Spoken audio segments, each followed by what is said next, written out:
Another week, another track guide. This time we're at Richmond. After whatever last week was.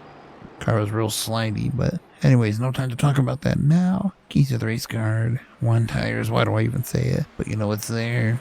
Mostly the rears, and because they start off cold, they're real slidey, so it takes about, I don't know, 4 laps. Number 2, kind of touches back on tires again, but the car is ass. Drives like ass, not on the track at all, the front or rear. You're just kind of at its will, I guess. I don't know. It's terrible.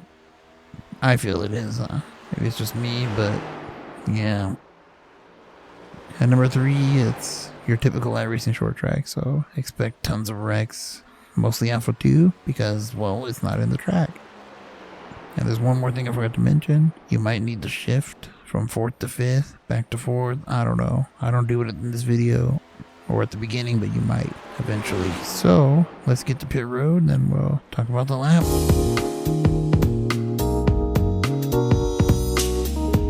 Alright, making our way to pit road. Going to 3 like normal. We're going to immediately downshift all the way down to 2nd gear at 40 miles per hour at the yellow cone. Let's speed this up because it takes forever.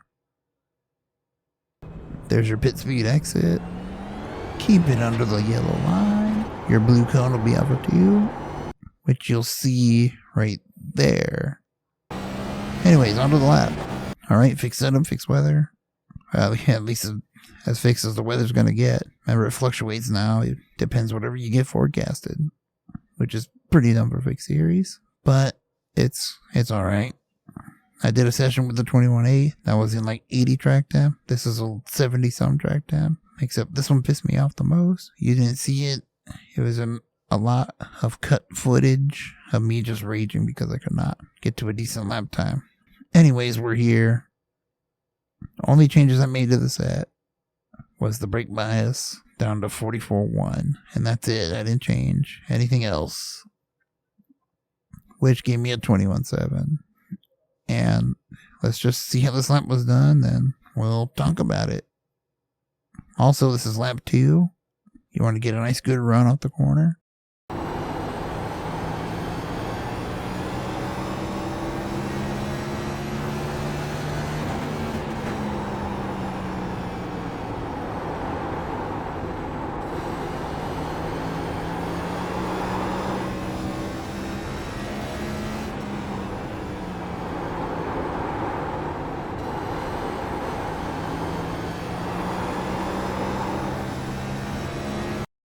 And there we have it for just under a 21.75. So let's back that up and talk about it. Alright, with any good lap, we start off turn 4 with a nice good run, which is why we took that line. I'm going to pause it here because there's a few things I'm looking at. One of them is like first part of the NASCAR logo. There's another one up there, which is the first thing that's highlighted. A caution light and the inside pit wall. So I'm going to start braking in between both of these weird NASCAR logo thingies. But I don't really turn in until about, well, right here I'm looking at a caution light there on the right, and we're going to take that arc, I guess, because I'm already on the brakes. This is just when I'm really turning into the corner. Now you're going to make your way into the yellow line, which, you know, I'm still trail braking there.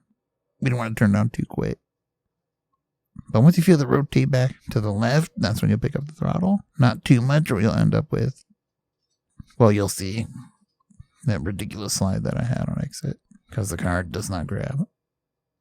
Now, I might improve over once the tires warm up. Remember, this is lap 2 and they're not quite there yet. So for turn 3, I'm going to pause it right here at this black Xfinity logo. There's a little red section there on the wall. That's where I'm going to start braking in between those two. And that line there, I'm going to turn in pretty much immediately as I'm braking. Just slowly. We're going to make our way to the bottom again. The yellow line. But not too quickly because you don't want to hit the apron. But again, we're trail braking. And the exact same, I guess, method. Once you feel the rotate left, start picking up the throttle. And you can pick up quite a bit. But it does flatten out. So you lose a little bit of rear grip. It gets really weird. I don't know how to explain it. You'll have to drive it and you'll know what I'm talking about. It's like there's grip, no grip, and a lot of grip. Alright, that's it for this track guide. Not sure where we go next. I know it wasn't the greatest, but it's what we got. Anyways, whatever track is next, we'll be there, hopefully. Unless it's one of those tracks I said I wouldn't do. Anyways, sim racing Chewy side, I guess.